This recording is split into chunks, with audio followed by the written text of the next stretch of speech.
ആറാമത്തെ നിയമം കേട്ടോ.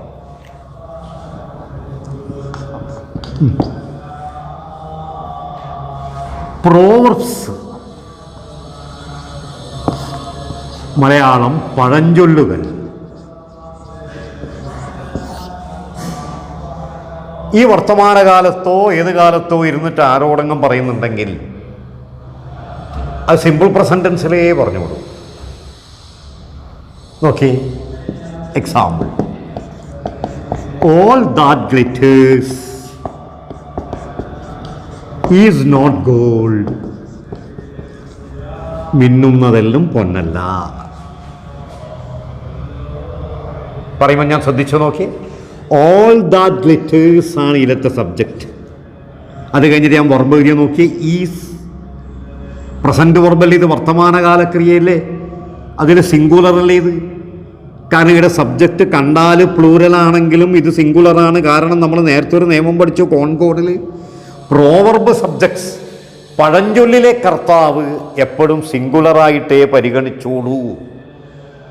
അത് പ്ലൂരലാക്കിയിട്ട് നമുക്ക് തോന്നുന്നുണ്ടെങ്കിലും that should be treated as singular. അതിനെ സിംഗുലറായി പരിഗണിക്കണം എന്ന് നമ്മൾ പഠിച്ചു. അപ്പോൾ ഓൾ ദാറ്റ് ഗ്ലിറ്റേഴ്സ്, ഓൾ എന്നെല്ലാം കാണുമ്പോൾ പ്ലൂരലാന്ന് തോന്നും, പക്ഷെ പഴഞ്ചൊല്ലാകുന്ന വാചകത്തിലെ സബ്ജക്റ്റായത് അത് സിംഗുലറാണ്. അപ്പോൾ അതിൻ്റെ കൂടെ സിംഗുലർ വർബ് ഇത്, അതും പ്രസൻറ്റ് വർബായത്. അപ്പോൾ ഈ വാചകം സിമ്പിൾ പ്രസൻറ്റൻസിലാണ്.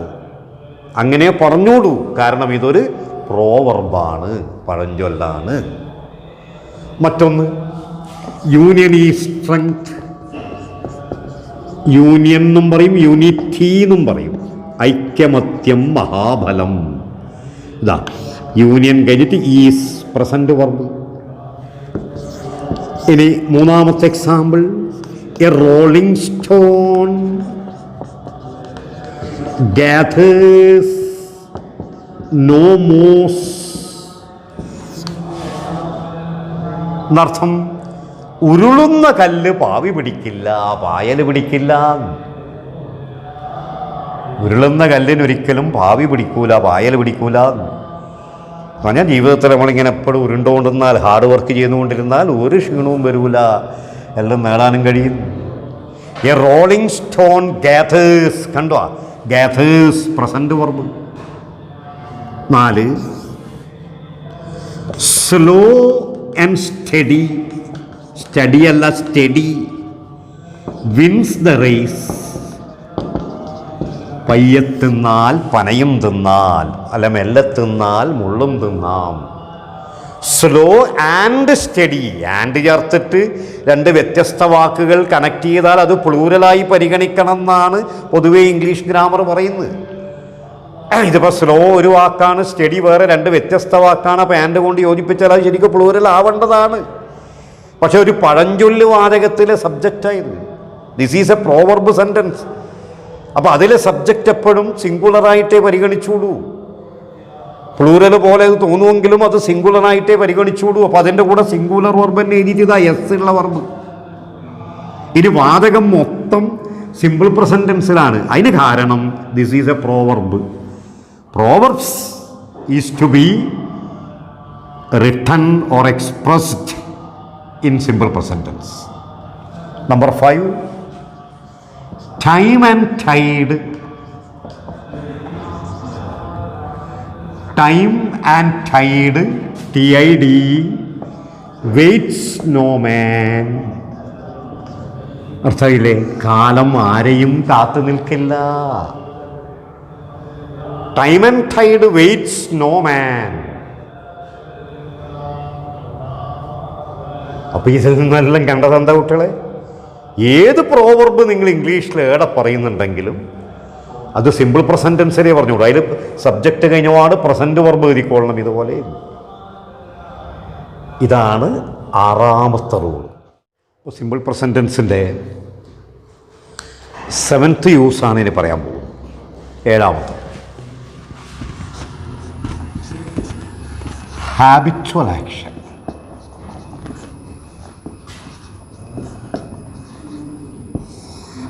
ഇതിൻ്റെ മലയാളമാണ് പതിവായി ചെയ്യുന്ന പ്രവൃത്തി. പതിവായി ചെയ്യുന്ന പ്രവൃത്തി ഇംഗ്ലീഷിൽ നമ്മളൊരു വാചകമാക്കിയിട്ട് പറയുന്നുണ്ടെങ്കിൽ, ഈ വർത്തമാനകാലത്ത് പറയുന്നുണ്ടെങ്കിൽ, പ്രസൻറ്റൻസിൽ പ്രത്യേകം ഓർമ്മിക്കണം, പ്രസൻറ്റൻസ് പറയുന്നുണ്ടെങ്കിൽ that should be expressed in simple present tense. മനസ്സിലായില്ലെങ്കിൽ, ഞാൻ എന്നും രാവിലെ അമ്പലത്ത് പോകാറുണ്ട്.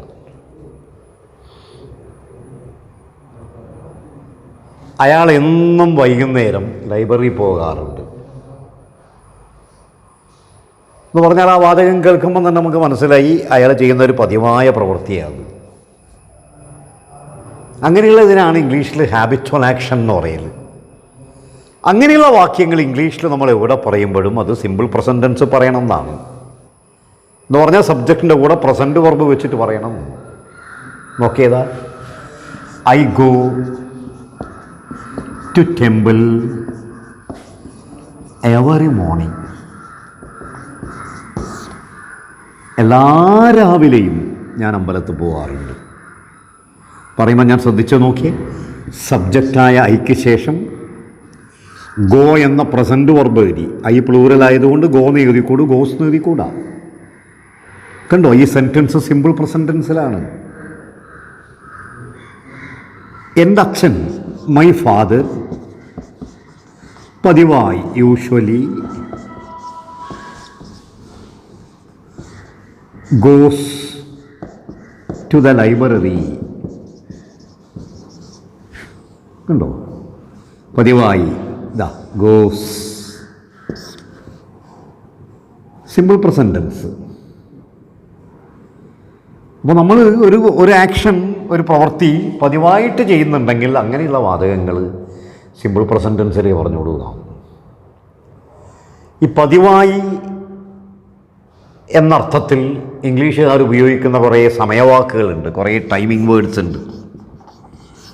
അതറിയാത്തവരൊന്ന് എഴുതിയെടുത്തിട്ട് ബൈ ഹാർട്ട് പഠിച്ചു. ദാ യൂഷ്വലി, USUALLY, യൂഷ്വലി പതിവായി. ജനറലി, എല്ലാം പതിവായി തന്നെ അർത്ഥം. ഇനി ഞാനിത് ഇതാ പതിവായി എന്ന് വേണം എഴുതുക. പിന്നെ ഓൾവേസ്, ALWAYS, ഓൾവേസ് എന്നതും ഒരു എൽന്നേ പറ്റുള്ളൂ. ഓളിൽ 2 L ഉണ്ട്. ഓളിൻ്റെ കൂടെ വരുന്ന കുറേ വാക്കുകൾ, always, all right, all together, already. ഇതൊക്കെ എഴുതുമ്പോൾ ഞാൻ ശ്രദ്ധിച്ചുണ്ടോ, ഇടയ്ക്ക് ഒരല്ലേ, ഇവിടെ ഡബിൾ എൽ ഉണ്ട്. ഇത് കഴിഞ്ഞ BSc ഉണ്ടായിട്ടില്ല, ഓൾ ടുഗദർ 4 സ്പെല്ലിങ് തന്നിട്ട് ഏതാ ശരി? ALL അല്ല, ALA പറ്റുള്ളൂ. അത് ഓൾ റൈറ്റ് ആയാലും ഓൾറെഡി ആയാലും ഓൾവേസ് ആയാലും അതിൽ ഒരു എല്ലേ പറ്റുള്ളൂ. ആ ഓൾവേസ് ഇതാ പതിവായി, usually, generally, always, daily, often, OFTEN, seldom. ഇതിനൊരു നെഗറ്റീവ് ചോയുണ്ട്. പതിവായി തന്നെ അർത്ഥം, പക്ഷെ പതിവായി ഇല്ലാന്നാണ് ഇതിൻ്റെ അർത്ഥം. ഇത് പതിവായി ഉണ്ട്, ഇതിൻ്റെ ഓപ്പോസിറ്റും കൂടിയാണ് ഇത്. ഓഫൺ എന്നുള്ള വേർഡിൻ്റെ ഓപ്പോസിറ്റും കൂടിയാണ് സെൽഡം. ഓഫൺ പതിവായി ഉണ്ട്, സെൽഡം പതിവായി ഇല്ല. പിന്നെ ഒക്കേഷണലി, ഓ കഴിഞ്ഞ് 2 C എന്നുള്ള അക്ഷരം, പിന്നെ ഒരെസ്സേ പറ്റൂലൂ, പിന്നെ IONALLY. ഒക്കേഷണലി എന്ന് എഴുതുമ്പോൾ C 2 S 1, S 2 പറ്റൂല. പിന്നെ ഫ്രീക്വൻ്റ്ലി, FREQUENTLY. ഇത് ഓരോന്നിൻ്റെ അർത്ഥം ചോദിക്കല്ലേ, എല്ലാത്തിൻ്റെ അർത്ഥം പതിവായി. Usually, generally, always, daily, often, seldom, occasionally, frequently. പിന്നെ എവരി ചേർത്തിട്ട് ഏതെങ്കിലും ഒരു സമയം, ഇതാ every morning, every morning, every evening, every day, every night, every month, every year, every week.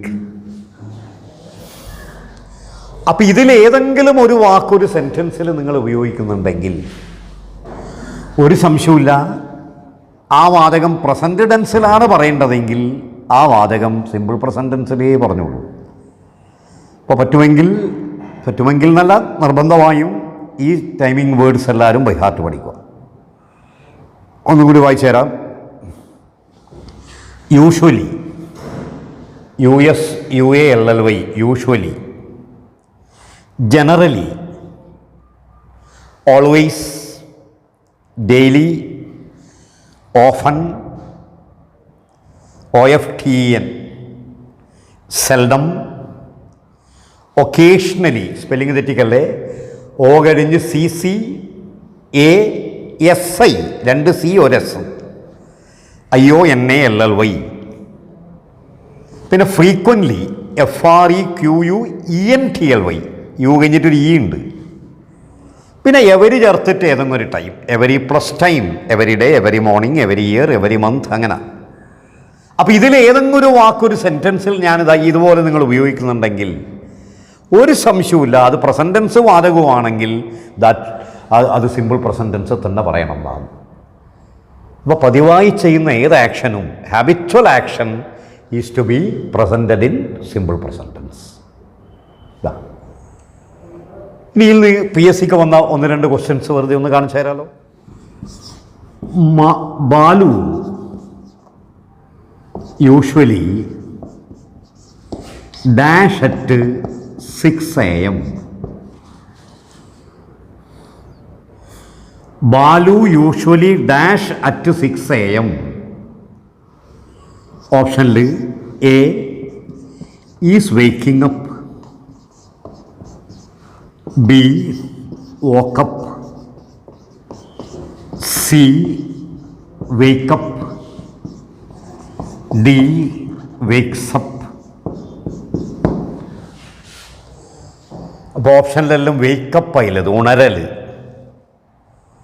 ഉണരൽ എന്നുള്ള അർത്ഥമുള്ള വേക്കപ്പ് എന്ന വർബാണ് ഓപ്ഷനിൽ അതിൻ്റെ വിഭിന്ന രൂപങ്ങളിൽ തന്നിട്ടുള്ളത്. വിട്ടഭാഗമുള്ള ചോദ്യമാണ്. വിട്ടഭാഗത്തിൻ്റെ മുമ്പിലൊരു ബാലുവും പിന്നെ ഒരു യൂഷ്വലിയും ഉണ്ട്, പിന്നെ ഡാഷ് കഴിഞ്ഞിട്ട് അറ്റ് 6 AM ഉണ്ട്. യൂഷ്വലി എന്നുള്ളതിൻ്റെ അർത്ഥം പതിവായി എന്നാണ്. ഇതാണ് ഇതിലത്തെ ക്ലൂ. ബാലു മുതൽ 6 AM വരെ വായിക്കുമ്പം അത് പ്രസൻറ്റ് ടെൻസ് വാചകം തന്നെയെന്ന് ബോധ്യപ്പെടുന്നുണ്ട്. പാസ്റ്റ് ടെൻസ് ആണെങ്കിൽ, ഭൂതകാല വാചകമാണെങ്കിൽ ഏതെങ്കിലും ഭൂതകാല സമയവാക്ക് അതിലുണ്ടാവും, അതിലൊന്നും തന്നിട്ടില്ല, യൂഷ്വലിയെ തന്നിട്ടുള്ളൂ, അതിൻ്റെ അർത്ഥം പതിവായി. അപ്പോൾ ഒരു പ്രസൻറ്റ് ടെൻസിലെ ഒരു ഹാബിച്വൽ ആക്ഷൻ വാചകമാണിത്. ഒരു സംശയവുമില്ല, സിമ്പിൾ പ്രസൻറ്റ് ടെൻസിലാണ് എഴുതേണ്ടത്. ആദ്യത്തത് പ്രസൻറ്റ് കണ്ടിന്യൂസ് ആണ്, അത് പറ്റില്ല. രണ്ടാമത്തെ വോക്കപ്പാണ്, സിമ്പിൾ പാസ്റ്റ് എന്നാണ് പറയുന്നത്.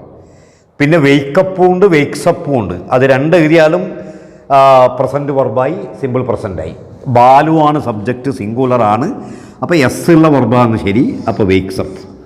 ഇപ്പോൾ ഇവിടെ ഡി എന്നുള്ള ആൻസറാണ് കറക്റ്റ് ആൻസർ. നമ്പർ 2, വേറെ ചോദ്യം. I seldom dash his name. Answer എഴുതാൻ എന്തെങ്കിലും ക്ലൂ ഉണ്ടോ എന്ന് വെച്ചാൽ ഇതാ വിട്ട ഭാഗത്തിൻ്റെ മുമ്പിൽ ഇതാ സെൽഡം. പതിവായി എന്നാണ് അതിൻ്റെ അർത്ഥം, പതിവായി ഇല്ല എന്നർത്ഥം, നെഗറ്റീവ് മീനിങ് ആണ്. ഓഫൺ എന്ന വാക്കിൻ്റെ ഓപ്പോസിറ്റും കൂടിയാണ് സെൽഡം. ഓഫൺ പതിവായി ഉണ്ട്, സെൽഡം പതിവായി ഇല്ല എന്നാണ്. അപ്പോൾ നെഗറ്റീവ് സെൻസുള്ളൊരു വാക്കാണ്. എന്തെങ്കിലും ആയിക്കോട്ടെ, അതൊരു ഹാബിച്വൽ ആക്ഷൻ വാചകമാണിത്, സെൽഡം ഉള്ളത് കൊണ്ട്. ഇനി ഓപ്ഷനിൽ KNEW new, KNOW know, KNOWS knows, പിന്നെ ആം നോയിങ് എന്ന് പറഞ്ഞാൽ KNOW നോ വെച്ചുകൊണ്ടുള്ള 4 ഓപ്ഷനാണ് തരുന്നത്. ഐ മുതൽ ഹിസ് നെയിം വരെ വർത്തമാനകാല വാചകമാണെന്ന് ബോധ്യപ്പെടുന്നുണ്ട്. ഭൂതകാല വാചകമാണെങ്കിൽ ഏതെങ്കിലും ഒരു ഭൂതകാല സമയവാക്കയിൽ തരണ്ടേ? എസ്റ്റർഡേന്നോ, ലാസ്റ്റെന്നോ, എഗോന്നോ, ഏർലിയർന്നോ, ബിഫോർ നാറ്റം പറഞ്ഞൊരു വാക്ക് തരണ്ടേ? അങ്ങനെ തരാത്തതുകൊണ്ട് this is a pure present sentence. അതിൽ സെൽഡം എന്ന സമയവാക്ക് ഹാബിച്വൽ ആക്ഷനെ കാണിക്കുന്നതുകൊണ്ട് സിമ്പിൾ പ്രസൻറ്റേ പറ്റൂലൂ. എന്ന് പറഞ്ഞാൽ എ ന്യൂ ആണ്, അത് സിമ്പിൾ പാസ്റ്റ് ആണ്, അത് പറ്റൂല. ബി വരാം നോ, അവർ സിയും വരാം നോസ്, മറ്റേത് പ്രസൻറ്റ് കണ്ടിന്യൂസ് ആണ്. ഇത് ഡി ആം നോയിങ്. സിമ്പിൾ പ്രസൻറ്റ് ആവണമെങ്കിൽ ബിയോ സിയോ ആണ് ശരി. ഇവിടെ സബ്ജക്റ്റ് ഐ ആണ്, ഐ പ്ലൂരലാണ്. അപ്പോൾ അതിൻ്റെ കൂടെ നോ ആണ് വരിക അല്ലേ. എസ് ഉള്ള വെർബല്ല സിംഗുലർ. അപ്പോൾ ഹിയോ ഷിയോറ്റാണെങ്കിൽ നോസ് എന്ന് വരട്ടി, ഐ ആയതുകൊണ്ട് നോ. അപ്പോൾ ഇവിടെ ശരി ബി ആണ്. ബി എന്ന ഓപ്ഷനാണ് ശരി ഉത്തരം. ഇവിടെ D. Number 3, Geetha dash very sweetly in her younger days.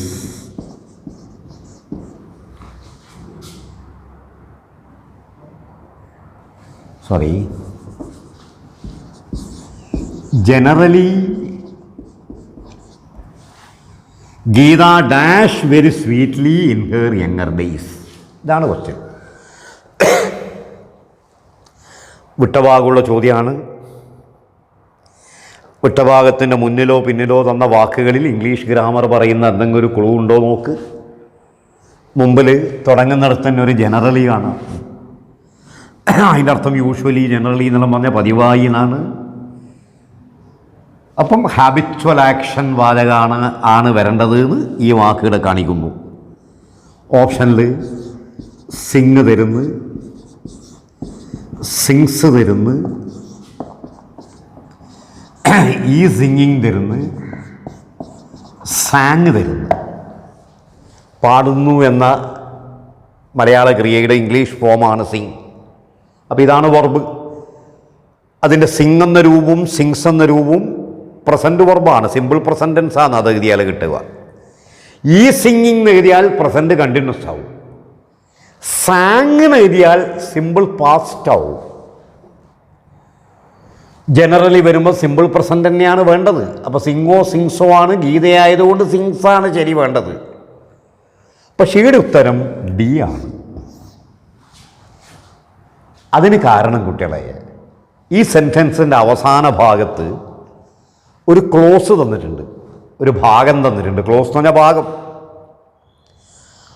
അത് ഭൂതകാലത്തെ പരാമർശിക്കുന്ന ഭാഗമല്ലേ നോക്കി.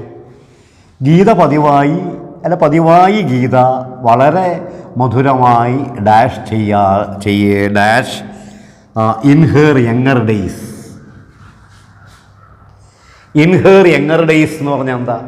അവളുടെ ചെറുപ്പകാലത്ത് ഗീത പതിവായി മധുരമായി പാടുന്നു എന്നോ പറയൽ പാടിയിരുന്നു എന്നോ. ചെറുപ്പകാലത്താണ്, ഭൂതകാലം, അത് കുട്ടിക്കാലമാണ്. Childhood days, boyhood days, younger days എന്നെല്ലാം പറഞ്ഞു കഴിഞ്ഞാൽ ഭൂതകാലമാണ് കുട്ടികളെ. അപ്പോൾ ഈ ക്വസ്റ്റ്യൻ നമ്മളെ പെട്ടെന്ന് തെറ്റിദ്ധരിപ്പിക്കും. എല്ലാവരുടെയും കൈ സിങ്സിലേക്ക് പോകുമ്പം എൻ്റെ കുട്ടികളൊന്ന് ആലോചിക്കണം, ഇത് ഭൂതകാലത്തിൻ്റെ ശീലമാണ് ചോദിച്ചത്. അപ്പോൾ സിമ്പിൾ പാസ്റ്റ് എന്ന് പറഞ്ഞൊരു ടെൻഷനൊക്കെ എടുക്കാനുണ്ട്.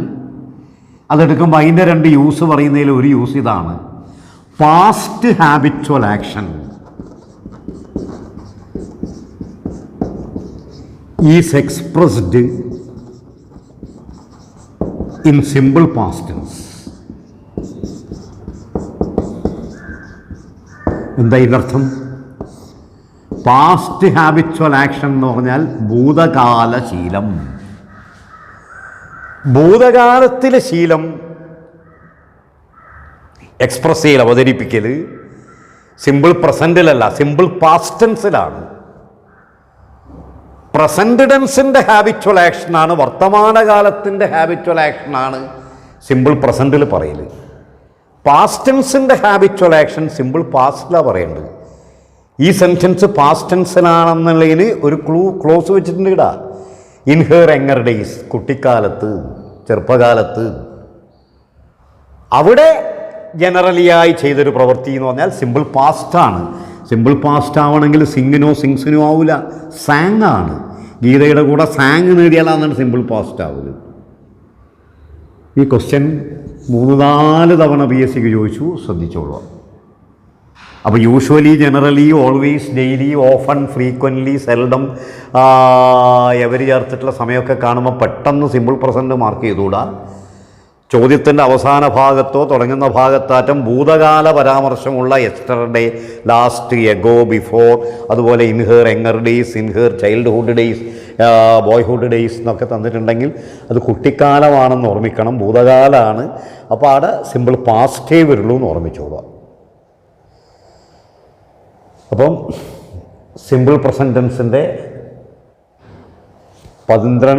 12ഓളം യൂസ് പഠിക്കേണ്ട നിങ്ങൾ 7 പഠിച്ചു. അതിൽ ലാസ്റ്റാണ് ഹാബിച്വൽ ആക്ഷൻ എന്ന് പറഞ്ഞ ഈ ഓപ്ഷൻ. അപ്പോൾ ഇത് ഹാബിച്വൽ ആക്ഷൻ എന്ന് പറഞ്ഞ ഈ റൂള് 7ാമത്തെ റൂള്. അപ്പോൾ ഇതിൽ നിന്ന് വന്നൊരു 3 ക്വസ്റ്റ്യനാണ് ഇപ്പം ഞാൻ ചെയ്ത് കാണിച്ചു തന്നത്. ഇനിയിൽ നിന്ന് പല ക്വസ്റ്റ്യൻസ് കുറേ ധാരാളം ഇതുപോലെ ചെയ്യാം. നിങ്ങൾ പഴയ ക്വസ്റ്റ്യൻ പേപ്പർ നോക്കുമ്പോൾ കാണാം. മതി, 3 മതി. ഇനി നമുക്ക് പ്രസൻറ്റ് കണ്ടിന്യൂസ് ടെൻസാണ് എടുക്കേണ്ടത്. സിമ്പിൾ പ്രസൻറ്റ് കഴിഞ്ഞാൽ പിന്നെ ടെൻസിൻ്റെ ഓർഡർ പ്രകാരം എടുക്കുമ്പം സിമ്പിൾ പ്രസൻറ്റ് കഴിഞ്ഞാൽ പിന്നെ പ്രസൻറ്റ് ടെൻസിൽ ഏതാ? പ്രസൻറ്റ് പെർഫെക്റ്റ്, പ്രസൻറ്റ് കണ്ടിന്യൂസ്, പിന്നെ പ്രസൻറ്റ് പെർഫെക്റ്റ്, പിന്നെ പ്രസൻറ്റ് പെർഫെക്റ്റ് കണ്ടിന്യൂസ്, പിന്നെ simple past, past continuous, past perfect, past perfect continuous, പിന്നെ ഫ്യൂച്ചർ ടെൻസിലേക്ക് കയറുമ്പോൾ simple future, future continuous, future perfect, future perfect continuous. ഇങ്ങനെ 12 ടെൻസാണുള്ളത്. അപ്പോൾ സിമ്പിൾ പ്രസൻറ്റ് ടെൻസിൻ്റെ 7 നിയമങ്ങൾ ഞാൻ പറഞ്ഞു തന്നു. ഇതിൽ നിന്നൊക്കെ PSCക്ക് ചോദ്യം വരുന്നുള്ളതും കാണിച്ചു തന്നു. ഒക്കെ വിശദമായി പഠിക്കുക.